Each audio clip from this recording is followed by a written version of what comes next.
Welcome to Guide Guru. We hope this video helps. You start by confirming your Google account is active on both machines because that's how authentication works. Once signed in, install Chrome and the Chrome Remote Desktop extension or app on the host computer you want to control and on the client device you'll use. Make sure to enable remote access on the host and create a strong 6-plus-digit PIN. This protects the session. While you do this, keep the host connected to power and internet so the service can register its availability.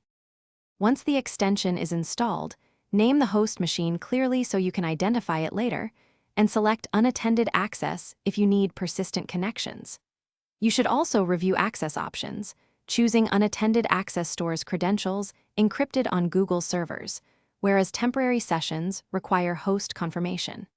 Make sure the firewall or router allows outbound HTTPS traffic on port 443. Chrome Remote Desktop uses that channel to traverse NAT and keep connections stable. You now open Chrome Remote Desktop on the client, pick the named host, and enter the PIN you set. That immediately creates a secure encrypted session. During the first session, test clipboard, audio, and file transfer so you know what works. If the connection fails, restart the host's Chrome Remote Desktop service and confirm the host is online and signed into the same Google account.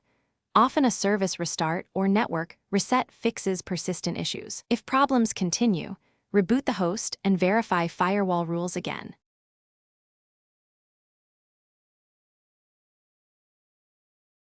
Thanks for watching. Consider subscribing if we helped you today.